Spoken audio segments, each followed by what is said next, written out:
지난 시간 서머나 교회를 향해서 예수님께서 죽도록 충성하라라는 당부의 메시지를 하셨다라고 말씀을 드렸습니다. 오늘은 이것에 대해서 좀 더 심도 있게 좀 나눠보려고 해요. 우리 계시록 2장 10절 말씀 같이 한 목소리로 읽어보겠습니다. 시작.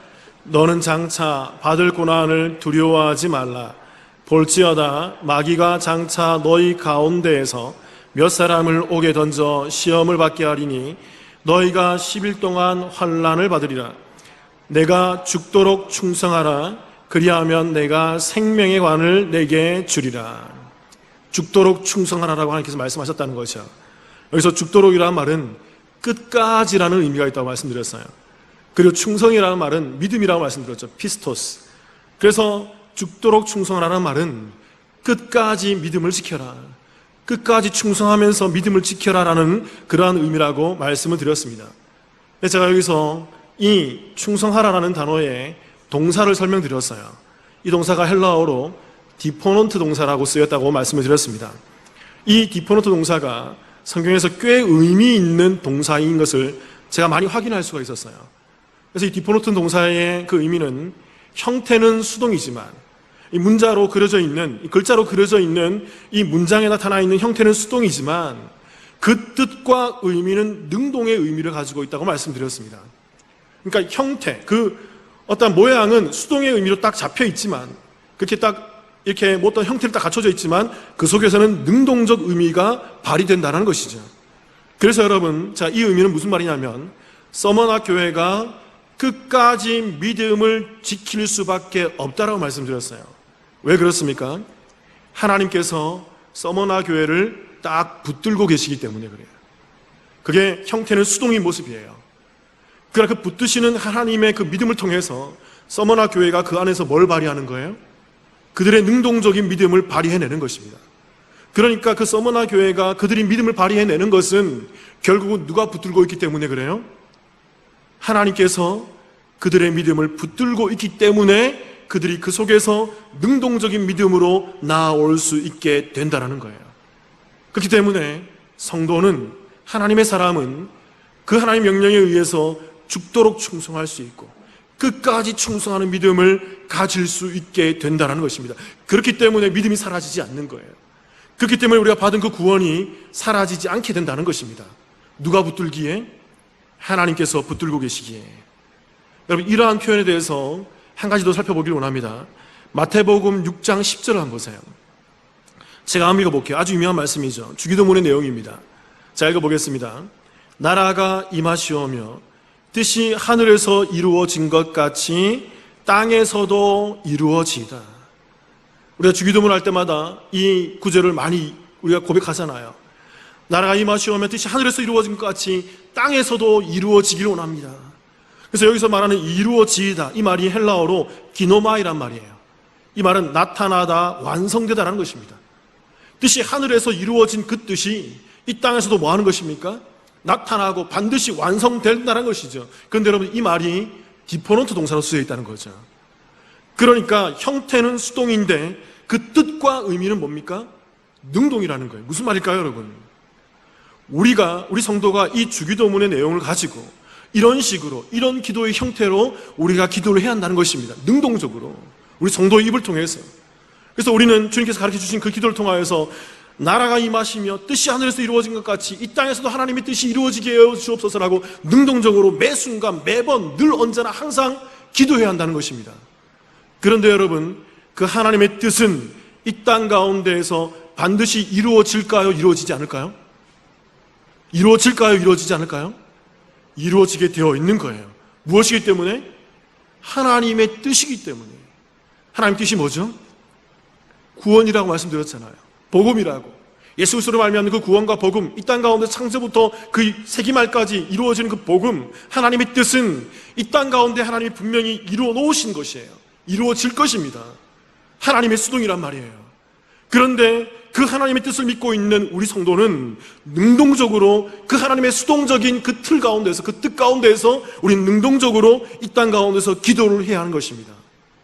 이게 뜻이 하늘에서 이루어진 것 같이 땅에서도 이루어지다의 정확한 모습이라는 거예요. 그러니까 여러분, 우리 성도는 이 땅 가운데에서 열심히 기도해야 돼요. 하나님의 뜻을 위해서. 하나님의 뜻은 반드시 이루어진다고요. 그러나 누구의 기도를 통해서 이루어질까요?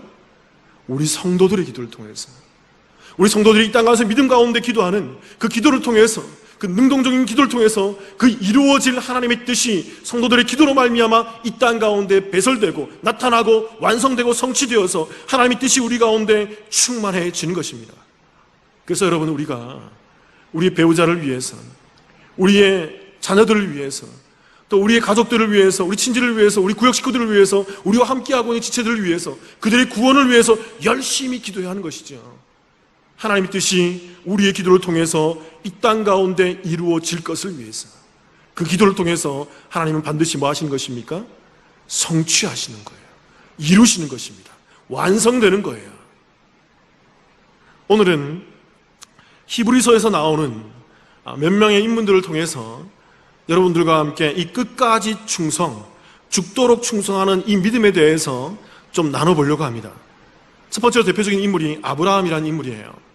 우리 히브리서 11장 8절을 보십시오. 제가 한번 읽어볼게요. 잘 보십시오. 믿음으로 아브라함은 부르심을 받았을 때에 순정하여 장래 유업으로 받을 때에 나아갈새 갈 바를 알지 못하고 나아갔으며. 우리가 이 구절을 잘 알고 있죠.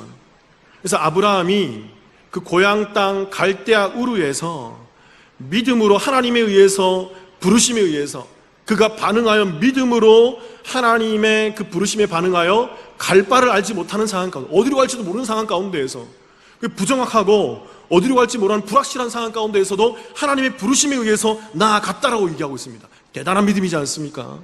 훌륭한 믿음이지 않습니까? 우리가 그렇게 알고 있는 것이지요. 근데 여러분, 과연 그럴까요? 과연 아브라함이 갈 바를 알지 못하는 상황 가운데에서 하나님 불러서 네, 하나님 저 나아가겠습니다, 저 하나님 잘 믿습니다 하고 그 믿음을 세워서 그의 믿음을 가지고 나아갔을까요? 성경을 자세히 보면요, 그렇지 않다라는 것을 우리가 확인할 수 있습니다. 말씀 볼게요. 우리가 이 본문이 나오는 창세기 11장 31절을 한번 보십시다. 같이 한번 읽어봅시다. 우리 11장 31절 시작. 데라가 그 아들 아브라함과 하란의 아들인 그의 손자 롯과 그의 며느리 아브라함의 아내 사레를 데리고 갈대아인의 우르를 떠나 가나안 땅으로 가고자 하더니 하란에 이르러 거기 거류하였으며. 데라는 아브라함의 아버지입니다. 그래서 아브라함이 아버지와 함께 하나님의 말씀을 듣고 그 갈대아 우르인 그 고향 땅에서 떠나서 출발을 했던 것이죠. 하나님 부르심을 받고. 그런데 어디에 거류했다고 얘기하고 있어요? 하란 땅에 이르렀을 때 거기서 멈춰버린 거예요. 여러분, 이 하란은 가나안 땅이 아니었어요. 아직 여전히 이방 땅이었다고. 그 하란 땅에 머물러서 멈춰버린 것입니다. 창세기 12장 1절 자, 읽어볼게요. 그 하란 땅에 멈춰 있을 때 하나님께서 이렇게 말씀하시는 거예요. 여호와께서 아브라함에게 이르시되 너는 너의 고향과 친척과 아버지의 집을 떠나 내가 내게 보여줄 땅으로 가라.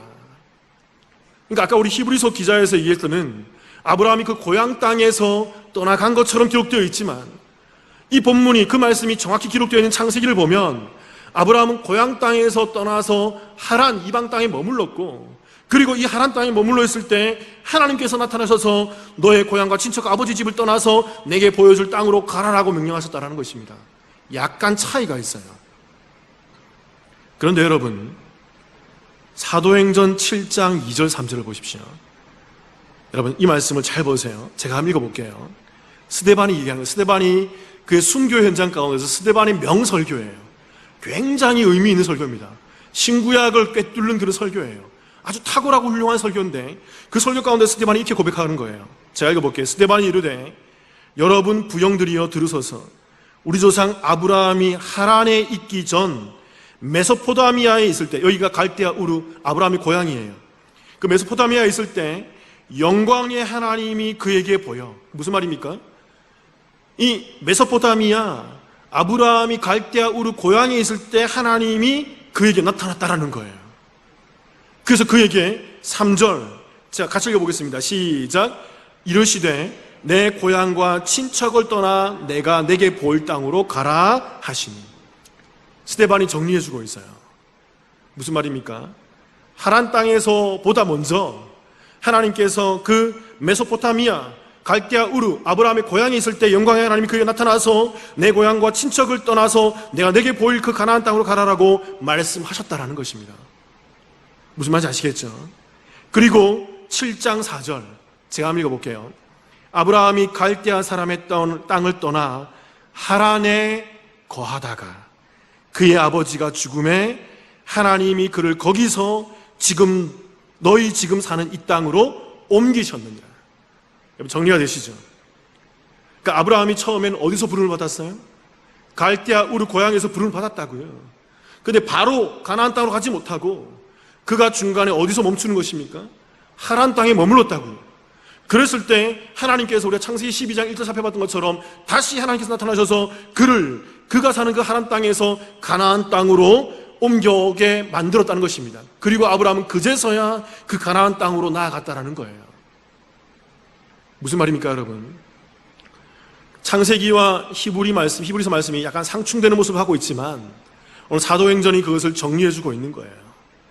그리고 여러분 여호수아서 24장 2절 3절도 한번 보십시다. 제가 한번 읽어볼게요. 똑같이 설명하고 있어요. 여호수아가 모든 백성에게 이르되 이스라엘의 하나님 여호와께서 이같이 말씀하시기를 옛적에 너희의 조상들 곧 아브라함의 아버지 나홀의 아버지 데라가 강 저쪽에 거주하여, 이게 갈대아 우르 아브라함의 고향이에요. 강 저쪽에 거주하여 다른 신들 우상을 섬기고 있었으나 3절에 내가 너희 조상 아브라함을 강 저쪽에서 이끌어내어 가나안 온 땅에 두루 행하게 하고 그 씨를 번성하게 하려고 그에게 이삭을 주었으며. 그러니까 성경 전반적으로 살펴보면 아브라함이 하나님에 의해서 부르심을 받았던 그 첫 번째 장소는 어디예요? 강 저쪽인 메소포타미아 지역 갈대아 우르 지역이었다는 것입니다. 거기서 하나님께서 부르셨고 그리고 아브라함 그 부르심에 의해서 나왔는데 하란 땅에 머물렀다는 것이에요. 더 가지 못했다는 것입니다. 그리고 거기서 아브라함의 아버지 데라가 죽고 거기서부터 하나님 또다시 나타나셔서 말씀하셨을 때 그가 그제야 반응해서 가나안 땅으로 나아갈 수 있었다라는 거예요. 여러분 잘 보십시오. 여러분 정리를 해보면요, 아브라함은요 믿음이 탁월한 사람이 아니었다라는 거예요. 잘 아셔야 돼요. 여러분 우리가 고백하는 믿음의 조상 아브라함은요 우리가 잘 알듯이 단번에 가나안 땅으로 간 사람이 아니라는 것입니다. 그는 여전히 가나안 땅에 가기 전에 그 중간 교착지인 하란 땅에 머물러서 거기서 하나님의 말씀을 잊어버리고 살고 있었던 사람인 거예요. 그런데 하나님께서 그를 부르셔서 다시 그를 세웠을 때 그가 다시 하나님의 말씀에 의해서 다시 가나안 땅에 나아갈 수 있었던 그런 사람이었다는 것입니다. 여러분 이것을 우리가 순전한 믿음이라고 할 수 있을까요? 이것을 순적한 믿음, 대단한 믿음이라고 말할 수 있을까요? 창세기 12장 10절부터 13절 한번 볼게요. 여러분 아브라함의 모습을 좀 더 들여다보길 원합니다. 10절 우리 같이 한번 읽어보겠습니다. 시작. 그 땅에 기근이 들었으므로 아브라함이 애굽에 거류하려고 그리로 내려갔으니 이는 그 땅에 기근이 심하였습니다. 그러니까 아브라함이 12절에 그 하란에서 가나안 땅으로 들어갔어요. 12장에서. 그리고 12장 10절에서 가나안 땅에 심한 기근이 들었던 거예요. 그 기근으로 인해서 아브라함이 어디로 내려가는 것입니까? 애굽으로 거류하기 위해서, 애굽에서 살기 위해서 내려가는 거죠. 왜냐하면 그 기근 때문에 도저히 살 수가 없으니까. 그러니까 여러분 잘 보십시오. 아브라함이 애굽으로 내려갔는데 애굽은 가나안 땅이에요, 아니에요? 가나안 땅이 아니란 말이에요. 근데 하나님께서 애굽으로 내려가라는 말씀도 주시도 않았는데 아브라함 그 상황과 환경 때문에 그 보여지는 그런 일들 때문에 그는 가나안 땅에서 벗어나서 다시 애굽 땅으로 내려가더라는 것입니다. 여러분 이게 믿음일까요? 그리고 이 애굽 땅에서 어떤 일이 일어납니까? 창세기 12장 11절부터 13절 다시 한번 제가 읽어볼게요. 보세요. 그가 애굽에 가까이 이르렀을 때에 그의 아내 사레에게 말하되 내가 알기에 그대는 아름다운 여인이라. 애굽 사람이 그대를 볼 때에 이르기를 이는 그의 아내라 하여 나는 죽이고 그대는 살리리니. 13절 같이 한번 읽겠습니다. 시작. 원하건대 그대는 나의 누이라 하라. 그리하면 내가 그대로 말미암아 안전하고 내 목숨이 그대로 말미암아 보존케 되리라. 아브라함이 그 애굽 땅에 기근 때문에 애굽 땅에 내려갔는데 내려가다 보니까 두려운 게 하나 있어요. 기근도 두려워서 내려가지만 더 두려운 게 뭐냐면 자기의 와이프인, 자기의 사랑하는 아내인 사레가 어떤 모습을 갖고 있어요? 성경의 표현을 보면 아리따운 여인이라고 되어 있어요. 여기 아리따운이라는 단어가 히브리어로 이게 야페라는 단어입니다. 야페. 미모가 출중한 아주 매력적인 그런 의미라고요. 아주 미모가 뛰어났던 여인이었던 거예요. 그러니까 아브라함이 그 너무나도 매력적으로 생기고 아름답게 생긴 그 사례를 바라보면서 두려움이 느낀 거죠. 왜 그렇습니까? 당시는 고대 사회였거든요. 고대 사회는 힘 있는 사람이 힘 없는 사람의 아내를 빼앗을 수 있었어요. 그를 그 힘으로 누르고 죽이고 그의 모든 재물과 그의 모든 식소들을 함께 빼앗아올 수 있는 그런 사회였다고요. 아브라함이 그것 때문에 두려웠던 거죠. 당신이 너무나 이쁘기 때문에 내가 두렵다. 그래서 아브라함과 사레가 무엇을 공모하는 것입니까? 당신을 나의 누이라고 하자. 아내라고 하지 말자. 물론 사촌지간이었거든요. 나의 누이라 하고 우린 결혼한 부부가 아니라고 얘기하자. 그리고 아브라함이 내려갔을 때, 애굽에 내려갔을 때 어떤 일이 일어납니까? 애굽에 온 데 소문이 나는 거예요. 와, 저 여인 왜 저렇게 이쁘지? 너무 매력적인데? 온 애굽 땅에 소문이 나면서 애굽 왕에까지 보고가 되는 거죠. 그 애굽 왕이 그것을 보고, 그 사례를 보고 애굽 왕도 눈이 팍 뜨이면서 아브라함을 대하면서 환대하는 거예요. 너의 누이라며 잘 됐다. 나의 첩으로 데려올게. 그리고 아브라함의 그 사례를 그 애굽 왕이 첩으로 데려왔을 때 아브라함은 아무런 힘도 발휘하지 못하는 것입니다. 그리고 애굽 왕과 사례가 그날 밤에 그 합방을 할 때 하나님께서 나타나셔서 애굽 왕을 그에게 꿈에서 물리치시고는 그가 사례를 범하지 못하도록 하나님께서 구출을 해내시는 거죠. 여러분 잘 보세요. 하나님께서 갈대아 우르에서부터 또 하란에서부터 하나님께서 아브라함에게 말씀을 주셨습니다. 내가 너로 복되게 해주겠고 너로 말미암아 복이 근원되고 너로 말미암아 많은 그 씨앗이 나서 하나님의 나라를 이루게 될 거야. 하나님의 백성을 이루게 될 거야 라는 말씀을 주셨다는 것이죠. 근데 여러분 그것은 꼭 누구를 통해서? 아브라함과 사례를 통해서 이루어지는 일이에요. 근데 아브라함은 그 아리따운 여인, 그 아내 사례를 애굽 왕에게 첩으로 내어주고 있는 것이죠. 여러분 이게 믿음일까요? 만일 그 애굽 왕과 사례가 합방을 해서 그 아브라함에게서 씨가 끊어져 버리면 어떻게 되는 것입니까? 하나님의 언약을 끊어버리는 것이 되는 것이죠. 굉장한 불신의 모습인 거예요. 굉장한 믿음이 없음의 모습인 거죠. 여러분 아브라함의 모습이 여기서 끝나는 것입니까? 창세기 20장에 보면 또다시 아브라함이 그 아내가 아리따움을 보고 두려워하여서 그랄 땅에 갈 때 그랄 왕 아비멜렉이 사례를 보고 너무 탐심이 생기니까 또다시 많은 재물을 주고 그 사례를 자기의 첩으로 배웅해 데려오는 모습을 보이는 것입니다. 아브라함 거기서 아무것도 못하는 거예요. 그때 또다시 하나님께서 그를 살려주시고 아브라함과 아내를 그 사례를 보존해 주시는 모습을 보여주고 있다는 것입니다. 여러분 질문 드릴게요. 아브라함이 하나님을 신뢰하고 있는 모습입니까? 이게 잘 믿고 있는 모습일까요? 창세기 15장 2절 3절 한번 보시겠습니다. 또 하나의 모습을 볼게요. 같이 한번 읽어보겠습니다. 시작. 아브라함이 이르되 주 여호와여 무엇을 내게 주시려 하나이까? 나는 자식이 없사오니 나의 상속자는 이 다메섹 사람 엘리에셀이니이다. 아브라함이 또 이르되 주께서 내게 씨를 주지 아니하셨으니 내 집에서 길린 자가 내 상속자가 될 것이니이다. 하나님께서 아브라함에게 너에게 씨를 주겠다, 너의 자손을 주겠다 말씀하자 아브라함이 항변하는 거예요. 무슨 얘기 하십니까 하나님? 나에겐 자식이 없습니다. 내 상속자는 여기 있는 이 다메섹 사람 내 종 엘리메셀입니다. 그가 나의 상속자일 것이고 주님이 내게 씨를 주지 않았기 때문에 내가 그 상속자를 내 씨 가운데서 낼 수가 없습니다라고 항변하고 있는 모습이 여기에 들어가 있다는 것이죠. 그리고 아브라함은 여기서 끝나지 않습니다. 결국에는 창세기 16장 그 다음 장에서 어떤 모습을 보이죠? 그 여종 하갈에게서 누구를 낳는 것입니까? 이스마엘을 낳아버리는 거예요. 여러분 하나님께서 아브라함에게 내가 너로 큰 민족을 이루고 복의 근원을 이루며 너의 후손으로 말미암아 많은 일을 행할 거야 라는 그 복된 말씀을 주시고 갈대아 우르에서 끄집어내었다는 것이죠. 근데 아브라함은 나올 때부터 바로 가지도 못하고 하란에 머물고 아버지가 죽자 그 다음에 나아가는 것입니다. 가서 기근이 들자 애굽으로 내려가 버리는 것이죠. 애굽에 내려갔을 때 그 아리따운 부인으로 말미암아 죽을까 하여 두려워서 하나님의 시를 허락하신 그 사례를 애굽 왕에게 첩으로 내어주는 것입니다. 그 하나님이 구출해 내시는 거죠. 거기서 끝납니까? 그랄 땅에 들어갔을 때 똑같이 첩으로 내어주는 것이죠. 또 하나님이 구해주시는 것입니다. 거기서 끝납니까? 나에겐 씨가 없으니까 하나님 말씀이 아무 소용이 없어. 이 종 엘리에셀이 나의 상속자가 될 거야. 그런 믿음을 보이고 있는 것이죠. 거기서 끝납니까? 하갈에게서 그가 여종 하갈에게서 이스마엘을 낳아버리는 것이죠. 그래서 지금 이 시대가 얼마나 그 아람 민족 때문에 이스마엘 후손 때문에 힘들고 어려운 상황 가운데 있습니까? 여러분, 이것을 믿음이라고 할까요? 아브라함이 믿음이 대단한 사람이었다고요? 아브라함이 믿음이 엄청난 사람이었다고요? 그렇지 않습니다. 우리는 여기서 잘 알아야 돼요.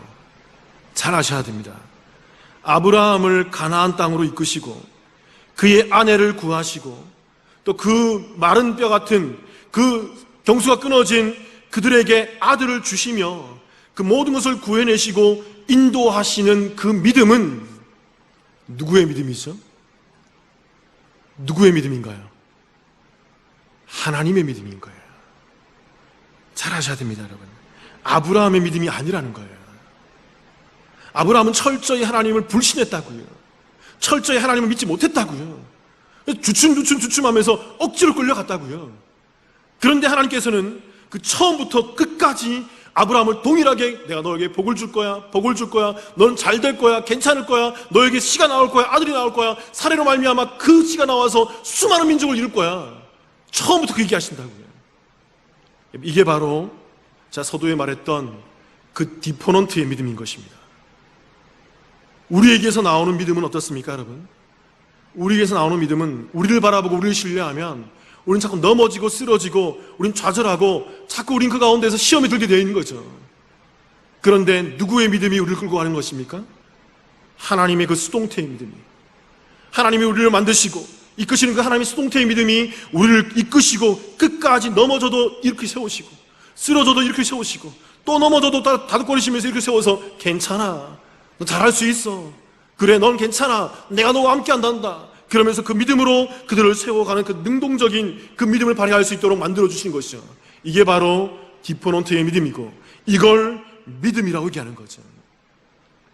그래서 여러분, 어떤 신학자가 이런 말을 합니다. 하나님께서 만일 아브라함을 부르셨을 때 75세 때 부르셨거든요. 그 75세 때 부르시고 바로 이삭을 주셨다 그런다면, 바로 75세 때 이삭을 주셨다 그런다면 아브라함이 모리아 산에 올라가서 그 아들 이삭을 바칠 수 있었을까? 라는 질문을 해보는 것입니다. 여러분, 어떻게 생각하세요? 아브라함이 그 75세 때 바로 하나님께 응답받아서 아들을 낳고 이삭을 키웠다 그러면 그 믿음 가지고 모리아 산에 올라가서 네 독자 이삭을 바쳐라는 그 믿음 가운데 그가 나아가서 바칠 수 있었을까요? 이 신학자는 다음과 같이 얘기해요. 100% 그는 도망갔을 것이다. 100% 그는 애굽이나 갈대아 우르나 옛날 하나님이 없는 곳으로 도망가서 하나님 피해 다녔을 것이다 라고 얘기하는 것이죠. 왜 그럴까요? 아직 아브라함의 믿음은 불완전한 것입니다. 완성하지 않은 것이죠. 그래서 여러분, 하나님께서 그 25년 동안 100세가 되기에 이르기까지 하나님께서 아브라함을 이끌고 가시고 시험하시고 그를 견책하시고 징계하시고 또 견책하시면서 그를 끌고 나가서 성숙시키시고 성장시키시며 성화시켜 나가는 것입니다. 그리고 때가 되었을 때 그에게 아들을 주시고 그 아들이 성장했을 때 그의 믿음을 시험하고 시도하게 만들었던 것이죠. 그때 아브라함은 그 성장한 믿음으로, 그 성숙한 믿음으로 그가 나아가서 하나님께 모리아 땅 가운데에서, 모리아 산에서 하나님이 마치 예수 그리스도를 이 땅 가운데 바치는 것처럼 그 아브라함이 그 하나님의 마음을 이해한 그 성숙한 신앙으로 그가 독자 이삭을 하나님께 바치며 그 일을 진행할 수 있게 되더라는 것이죠. 그게 바로 믿음이라는 거예요. 누구의 믿음입니까? 하나님의 믿음이에요. 하나님의 믿음이라고. 오스카 쿨만이라는 신학자가 이런 얘기를 했습니다. 그가 이런 already but not yet이란 말을 했어요. 자, 예전에도 이 단어를 설명드렸습니다. 이미와 아직이라는 의미예요. 이게 성경에서 굉장히 의미가 있는 그러한 정의예요. already but not yet. 이미와 아직. 무슨 말일까요, 여러분? 우리는 이 땅에 시간을 살고 있지만 그렇기 때문에 우리 시간 속에서 우리는 과거와 현재와 미래를 살고 있어요. 그래서 우리는 현재에서 아직 도래하지 않은 미래를 우리는 잘 모르는 것입니다. 아직 오지 않았다는 거죠. 그런데 하나님은 어디 계실까요? 하나님은 시간에 구속되지 않고 영원 속에 계세요. 여러분, 이 영원이라는 개념은 시간의 과거, 현재, 미래의 개념에 구속되는 것이 아닙니다. 영혼은 초월하는 거예요. 영혼에는 과거, 현재, 미래가 없어요. 그러니까 영혼에서 말씀하시면 그냥 영혼에서 이루어지는 거예요. 영혼에서 행하면 그 영혼 속에서 다 이루어진 바가 되는 것이죠. 그래서 영혼 속에 계신 그 하나님이 아브라함을 바라보시는 그 75세 때 아브라함을 바라보시면서 아직 성숙하지 않은 아브라함을 바라보면서 영혼 속에서 그 이미 성숙되어 있는 100세에 그리고 모리아산에 올라가서 아브라함이 믿음으로 그 아들을 바치는 그 아브라함의 모습을 보고 계신 거예요. 그래서 하나님께서 영혼 속에서 아브라함을 향해서 바라보면서 너는 복의 근원이 될 거야. 너는 복의 사람이야. 너는 축복의 사람이야. 라고 말을 하고 있다는 것입니다. 이게 바로 already, but not yet. 우리는 아직 이 땅 가운데서 성숙하지 않았지만 하나님께서는 영혼 속에서 우리의 성숙한 믿음을 바라보시면서 너는 잘 믿는 사람이야. 너는 믿음으로 이 땅 가운데서 성숙한 그 최고의 최선의 사람이야. 라고 하면서 우리를 바라보며 이끌어 가신다는 거예요. 그게 하나님의 믿음이라는 것입니다. 그래서 여러분, 히브리서 11장 8절 보세요. 이제 이 말을 여러분들이 정확하게 이해할 수 있는 것입니다. 같이 한번 읽어볼게요. 시작. 믿음으로 아브라함은 부르심을 받았을 때에 순종하여 장래의 유업으로 받을 땅에 나아갈새 갈 바를 알지 못하고 나아갔으며. 히브리서 이 자리에 얘기하는 거죠. 아브라함이 장래에 받을 유업으로 땅에 나아갈 때에 그 갈 바를 알지 못하고 어디로 간지도 못하고 알지도 못하고 그렇게 두려움 가운데 나아갔는데 그것을 뭐라고 얘기합니까? 믿음으로 나아갔다라는 거예요. 아브라함이 불신이었잖아요. 여러분 살펴봤던 것처럼 잘 믿지 못했다고요. 주춤주춤하고 주저주저했다고요. 그런데 하나님은 그것을 믿음이라고 얘기하는 거죠. 이 믿음은 누구의 믿음인 것입니까? 아브라함의 믿음이 아니라 누구의 믿음이에요? 하나님의 믿음인 거예요.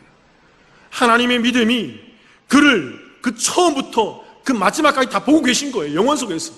그래서 아브라함은 그 아직 오지 않은 그런 믿음이지만 하나님에 의해서 그 믿음으로 세워질 것이기 때문인 것입니다. 그래서 영원 속에서 하나님께서 말씀하시는 거예요.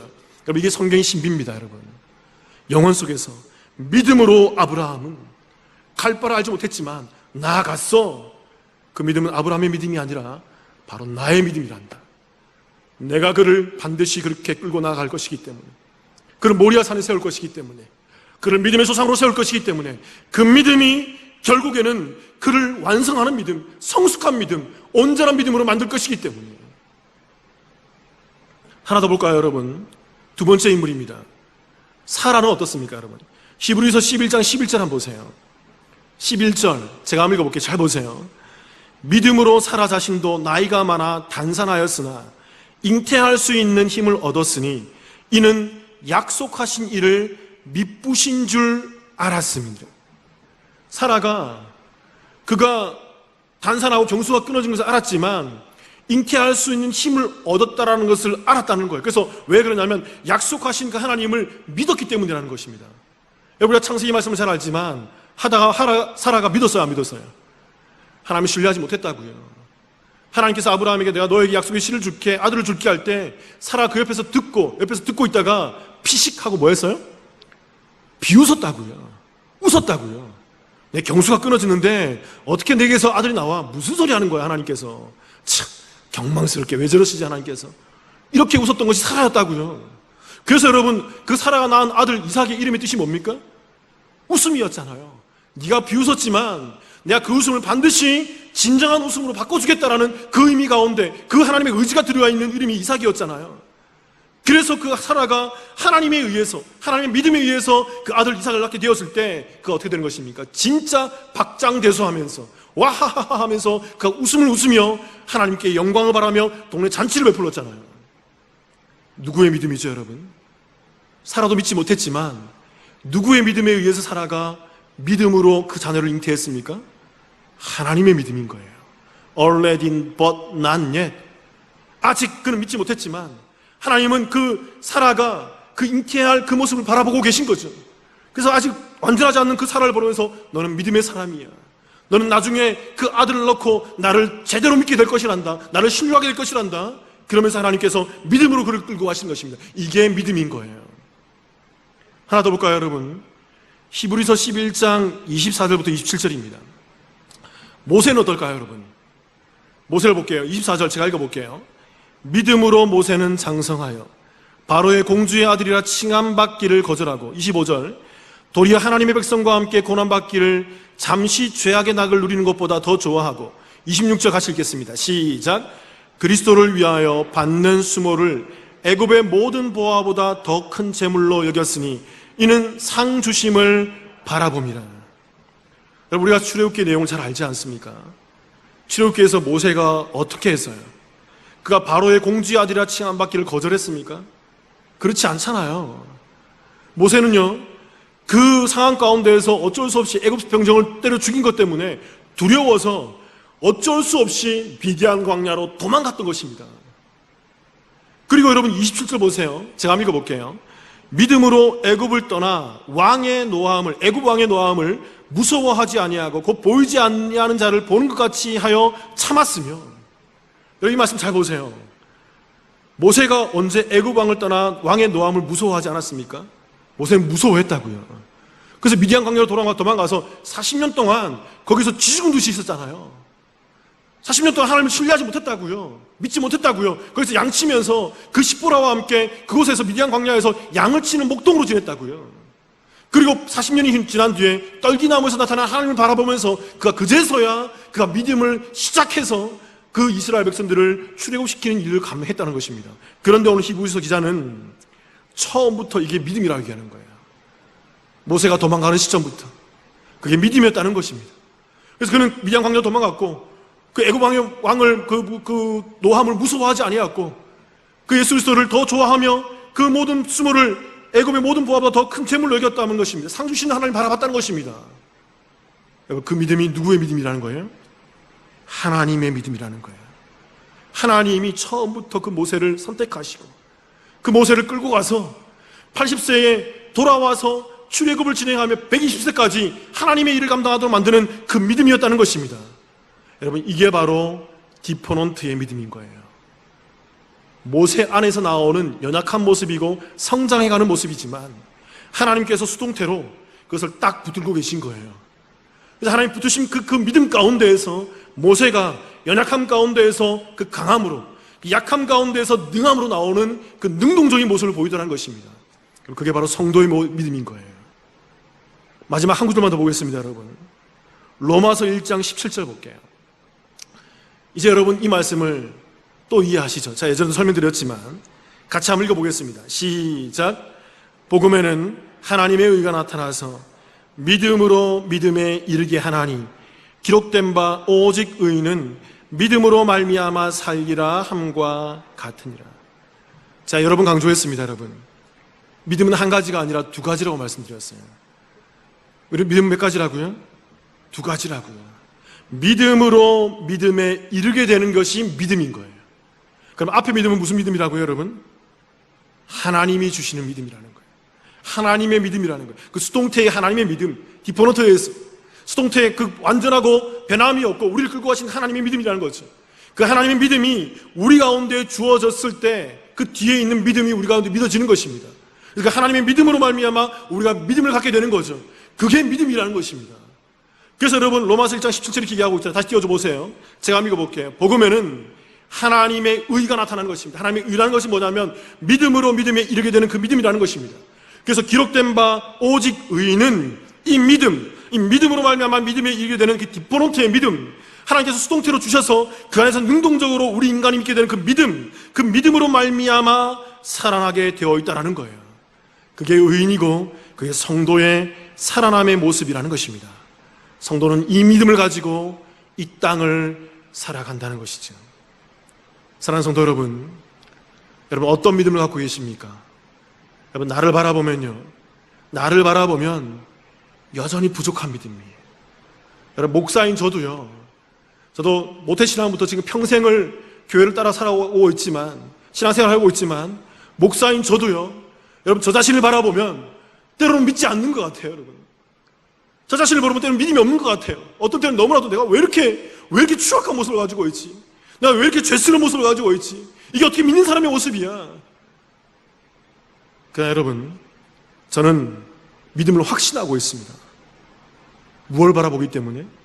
나를 구원하신 그 하나님의 믿음을 바라보니까, 성경을 바라보니까 그게 아니더라는 거죠. 내가 믿는 게 아니라 하나님이 나를 믿는 거예요. 하나님이 나를 믿어주시는 거예요. 연약한 나를 그 처음부터 믿지 않는 때부터 나를 끌고 가셔서 그 믿음의 완성까지 세워주시는 거죠. 그래서 끝까지 흔들리지 않고 변함없이 완성하는 그 믿음으로 세워주신다는 것입니다. 그 하나님을 바라보니까 여러분, 내가 분명한 거예요. 그 하나님을 바라보니까 나의 구원이 분명한 거죠. 사랑하는 성도 여러분, 제발 부탁드립니다. 나를 바라보지 마시기 바라요. 나를 바라보시면 소망이 없습니다. 나를 바라보시면 영원히 믿을 수가 없어요. 우리 가운데 믿고 싶은데 믿지 못하는 분 계십니까? 하나님, 정말 좀 믿고 싶어요. 나 믿고 싶어요. 근데 믿음이 없다고 확인하는 사람들이 있어요, 여러분. 나를 바라보기 때문에 그래요. 말씀을 보세요. 하나님을 바라보세요. 그 신실하신 하나님을 의지하세요. 그 하나님이 우리를 이끌고 우리를 반드시 아브라함처럼, 그 사라처럼, 그 모세처럼 우리를 그 믿음으로 이끌어 가신다는 것을 신뢰하시길 바랍니다. 우리 함께 기도하시겠습니다.